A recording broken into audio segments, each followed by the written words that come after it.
नमस्कार, the news पर आपका स्वागत है। मैं हूं आपके साथ अर्जुन खजूरिया। आपको बता दें कि अब शपथ होने वाली है और उससे पहले चर्चाओं का बाजार गर्म है। अब जो है चर्चा में लाइमलाइट में आ चुके हैं छत्तीसगढ़ के पूर्व मुख्यमंत्री भूपेश बघेल। जी हां, भूपेश बघेल क्या कह रहे हैं? वो दावा कर रहे हैं कि 6 महीने के अंदर जो है मध्यावधि चुनाव होगा।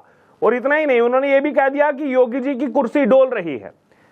कांग्रेस पार्टी की ये पुरानी आदत रही है कि अपने गिरेबान में कभी नहीं झांकेंगे, लेकिन सामने वाले पर पत्थर जरूर चलाएंगे। वो कहा जाता है ना कि जिनके खुद के घर शीशे के हो वो पड़ोसियों के घर पर पत्थर नहीं मारा करते। लेकिन कांग्रेस की खैर ये पुरानी आदत हो चुकी है। भूपेश बघेल देखिए किस हिसाब से बोल रहे हैं कि देखिए 6 महीने में मध्यावधि चुनाव हो जाएगा, ये जो है गठबंधन जो है ये चलेगा नहीं इनका ज्यादा। अरे अपने गिरेबान में तो देख लीजिए एक बार, आम आदमी पार्टी क्या कह चुकी है। आम आदमी पार्टी तो हट गई अभी से। आम आदमी पार्टी कह रही है कि नहीं, हमारा यहीं तक था साथ, अब तो हम अकेले लड़ना। इतना ही नहीं, कुरुक्षेत्र की हारी हुई सीट पर आम आदमी पार्टी ने ठीकरा कांग्रेस पर फोड़ दिया है और कह दिया है कि ये कांग्रेस की वजह से हम हारे। उसके कारण ही है, देखिए बेसिक रीजन ये है कि दोनों जो राज्य है आंध्र प्रदेश और बिहार, दोनों स्पेशल स्टेटस मांग रहे हैं, विशेष राज्य का दर्जा। और इसी आधार पर नायडू जी उस समय इससे अलग हुए थे, एनडीए से अलग हुए थे, ये भी सबको पता है। दूसरी बात यह है कि अभी से त्यागी जी के बयान देख लीजिए। वो कहते हैं अग्निवीर समाप्त होना चाहिए, जो मोदी जी का ड्रीम प्रोजेक्ट है। वो इंडिया गठबंधन की बात कर रहे हैं, वो कहते हैं जाति जनगणना होना चाहिए, ये भी इंडिया गठबंधन की बात है, ठीक है ना। तो वो सारी चीजें हैं जो एनडीए के या मोदी सरकार के विपरीत। ये यूसीसी की बात करेंगे, ये दोनों खड़े हो जाएंगे। मुस्लिम आरक्षण की बात तो दोनों जगह लागू है, जिसे पानी पी पी के ये लोग विरोध कर रहे थे पूरे चुनाव भर, इसके विरोध में, और ये लोग इसे समर्थन में। अब दोनों जबरदस्त निगोशिएटर हैं। और नीतीश जी तो आप जानते हैं, उसके बारे में कोई नहीं जानता, लेकिन जबरदस्त निगोशिएटर तो नायडू जी भी। तो अभी तो मंत्रिमंडल के बारे में छन छन के खबरों में आ रही है, कौन क्या मांग रहा है, कौन क्या मांग रहा है। तो ये केयर बेयर के संग है, ये ज्यादा देर टिकना नहीं है। तो और मोदी जी फितरत नहीं है, ये अटल जी नहीं है जो सबको लेके चल लेते थे, ये मोदी की है। मोदी जी किसी सुनते नहीं है, वो तो मजबूरी में पैरेलल कुर्सियां लगाए थे, नहीं तो अकेले कुर्सी में बैठने लगे। तो उनके इतने दिन से जो राजनीति हम लोग देख रहे हैं, उसमें कतई संभावना नहीं है कि ये इतना सा एडजस्ट करे। तो पहले अपने अंदर तो देख लीजिए, हारने के बावजूद इतनी जो है खटास विपक्षी गठबंधन में दिख रही है। बहरहाल भूपेश बघेल ने यह भी कहा कि देखिए भजनलाल शर्मा जी डगमगा रहे हैं और योगी जी जो हैं उनकी भी कुर्सी डोल रही है। उसके अलावा अगर बात की जाए तो कह रहे हैं कि 6 महीने 1 साल के भीतर जो है मध्यावधि चुनाव हो सकते हैं। उसके अलावा अगर आप देखें तो लगातार बाकी नेताओं पर, जैसे फडणवीस के लिए कह रहे हैं कि उन्होंने इस्तीफे की पेशकश की है, लेकिन खुद की तरफ नहीं देखेंगे। अभी हाल ही में 4 महीने पहले ही जो है सरकार गई है, छत्तीसगढ़ के मुख्यमंत्री थे, बहुत प्रयास किया कि बन जाए। और उसके बाद अब देखिए चुनावी मैदान में उतारा गया था, मैदान में उतरे थे लोकसभा चुनाव में, वहां भी हार गए भूपेश बघेल। वो कहा जाता ना कि रस्सी तो जल गई लेकिन बल नहीं गया। जरा एक बार समीक्षा कर लें अपनी हार की, और कोई छोटे मोटे मार्जिन से नहीं, बल्कि आपको बता दें कि 45,000 के लगभग मार्जिन से आ रहे हैं। पूर्व मुख्यमंत्री रह चुके हैं भूपेश बघेल। यही सब स्टेटमेंट देखती है जनता। अब इस पर देखिए बीजेपी के तमाम सीनियर लीडर्स इस पर अपनी प्रतिक्रिया दे रहे हैं। बिहार के डिप्टी सीएम चाहे सम्राट चौधरी हो चाहे विजय सिन्हा, उन्होंने अपनी प्रतिक्रिया दी है। और इतना ही नहीं, छत्तीसगढ़ के मुख्यमंत्री विष्णुदेव साय, उन्होंने भी भूपेश बघेल की स्टेटमेंट पर जो है प्रतिक्रिया दी है। अब इसी ख्याली मुगालते में वो लोग रहे है ना, उसी में खुश होते रहे, यही सोच सोच के। उनके पास कोई दूसरा रास्ता तो है नहीं। और हमारी एनडीए की सरकार पूरी चलेगी, 5 साल तक चलेगी, 2 बार चल चुकी है, तीसरी बार भी चलेगी, पूरे समय तक चलेगी। अब देखिए अभी तक तो जब एनडीए की सरकार बनी है तब प्रतिनिधित्व तो मिला है, और वो तो मिलता ही है। और ये माननीय प्रधानमंत्री जी का अधिकार की बात है और जरूर मिलेगा प्रतिनिधित्व। बात हुई सर इस बारे में आपकी?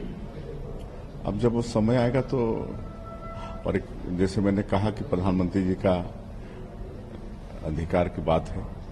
विष्णुदेव साय ने क्या कहा? छत्तीसगढ़ के सीएम वो कह रहे हैं कि अब इसी ख्याली मुगालते में ये लोग रहें, उसी में ये खुश होते रहें, ये सोच सोच के उनके पास कोई और रास्ता तो है नहीं, और हमारी एनडीए की सरकार जो है वो पूरी चलेगी, 5 साल तक चलेगी, 2 बार चल चुकी है और तीसरी बार भी चलेगी। और ये जो बाकी नेताओं को लेकर भूपेश बघेल ने बयान दिया है, इस पर भी विष्णुदेव साय ने कहा है कि ये सब जो है साथ में चलेंगे, एनडीए की सरकार बन रही है। छत्तीसगढ़ के लिए खास तौर पर उन्होंने कहा है कि प्रतिनिधित्व जरूर मिलेगा, पीएम का अधिकार क्षेत्र है, वो अपने हिसाब से जो है प्रतिनिधित्व देंगे। विजय सिन्हा डिप्टी सीएम बिहार के, वो क्या कह रहे हैं भूपेश बघेल की इस बात पर? वो कह रहे हैं कि डरे सहमे लोग हैं, भयभीत लोगों की ये जमात है जो जनता की गाड़ी कमाई लूटी है। ये भ्रष्टाचारी जेल के अंदर जाने के डर से नए नए कल्पना और नए नए सपने देख रहे हैं। ये लोग भयभीत थे, एकमात्र मुद्दा था कि मोदी जी को रोको, मोदी जी को पीएम नहीं बनने देना है ताकि हमारा परिवार और जनता की गाड़ी कमाई लूटने वाले भ्रष्टाचारी बच सकें। लेकिन देश की जनता ने जनादेश दिया है और देश को कमजोर करने वाले ऐसे भ्रष्टाचारियों को कोई नहीं बचा सकता। अब ये सशक्त भारत, मजबूत भारत, विकसित भारत आगे बढ़ेगा। और ये जो बाकी बयान दिए हैं इन्होंने, और जेडीयू को लेकर भी कुछ भूपेश बघेल ने ध्यान दिया था, तो इस पर देखिए विजय सिन्हा कह रहे हैं कि जितने भी घटक दल हैं सभी राष्ट्र प्रथम के भाव से चलते हैं और देश के पीएम राष्ट्र के प्रति समर्पित हैं और राष्ट्रवादी विचारधारा के सभी गठबंधन का एकजुटता और समर्पण है। इसीलिए कहीं कोई जो है मन के अंदर शंका ना रखें और ये अवसरवादियों की जमात नहीं है। इंडिया गठबंधन जो है, इंडिया अलायंस जो है, वो ठगबंदरों की जमात थी, वो अपने स्वार्थ, अपने हिडन एजेंडा को लेकर राजनीति करते हैं। सुनिए उनकी स्टेटमेंट जो उन्होंने कहा है। देखिए, जितने भी घटक दल हैं सभी राष्ट्र प्रथम के भाव से चलते हैं और देश के प्रधानमंत्री राष्ट्र के प्रति समर्पित हैं और राष्ट्रवादी विचारधारा के साथ सभी गठबंधन का एकजुटता और समर्पण है। इसलिए कहीं कोई मन के अंदर शंका शुभा न रहे, ये अवसरवादियों की जमात नहीं है। इंडी गठबंधन, ये महागठबंधन ठगबंधनों की जमात थी। वो अपने स्वार्थ, अपने हिडन एजेंडा को लेकर के राजनीति करता है। लेकिन देश के प्रधानमंत्री नरेंद्र मोदी जी पूरे विकसित भारत, राष्ट्र प्रथम के भाव से काम करते हैं और इसमें सबकी सहमति और सबका समर्थन है। नीतीश जी को किस रूप में आने वाली सरकार में आप देख रहे हैं? माननीय मुख्यमंत्री जी बिहार के अंदर सुशासन स्थापित करेंगे और देश के प्रधानमंत्री राष्ट्र को मजबूती प्रदान कर सुशासन स्थापित करेंगे।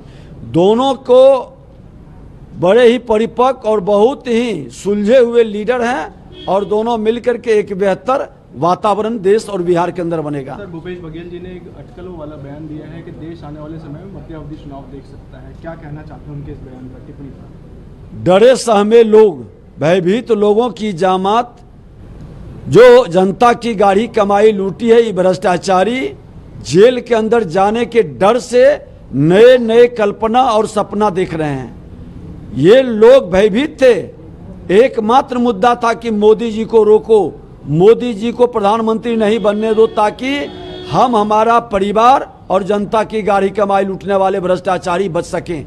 लेकिन देश की जनता ने जनादेश दिया है कि देश को कमजोर करने वाले ऐसे भ्रष्टाचारी को कोई नहीं बचा सकता।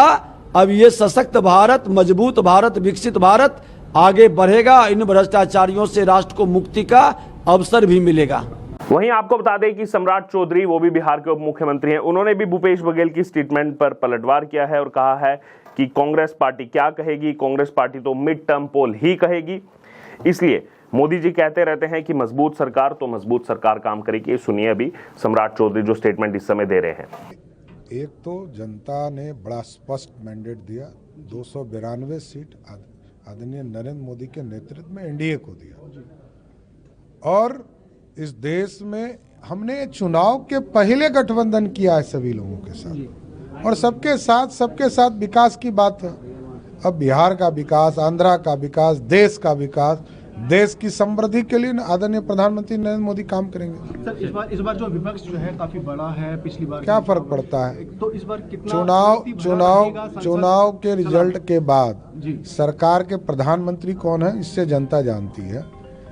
कौन बड़ा है कौन छोटा है ये सब हम लोग जानते हैं। बहुत लंबे समय से कांग्रेस पार्टी इस देश में हुकूमत करती है। भूपेश बघेल ने कहा है कि देश मध्यावधि चुनाव देख सकता है, क्या कहना चाहेंगे उनकी टिप्पणी तो पर? कांग्रेस पार्टी क्या कहेगी? कांग्रेस पार्टी तो मिड टर्म पोल ही कहेगी ना।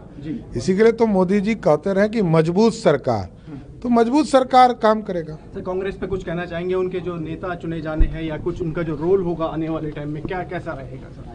अब तो ये कांग्रेस के लोग जानेंगे कि कौन नेता बनेंगे नहीं बनेंगे, हम तो उसमें नहीं बता सकते। लेकिन कांग्रेस पार्टी को अभी तक जनता ने 100 नहीं पार करने दिया, ये अपने आप में अनोखा है।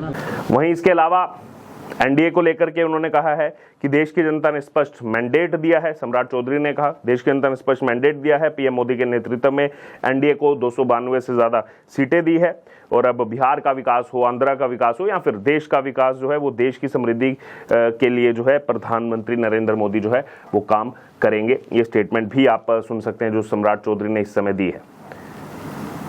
बहरहाल क्या कहना है अब आपका इस पूरी खबर पर जो भूपेश बघेल ने कहा और उसके बाद प्रतिक्रिया जो है वो दी गई है छत्तीसगढ़ के मुख्यमंत्री विष्णुदेव साई की तरफ से, साथ ही साथ बिहार के दोनों उप मुख्यमंत्री की तरफ से। अब आप इस पर जो राय हो आप जरूर हमारे कमेंट बॉक्स में शेयर करें और बने रहें द न्यूज़ के साथ। धन्यवाद।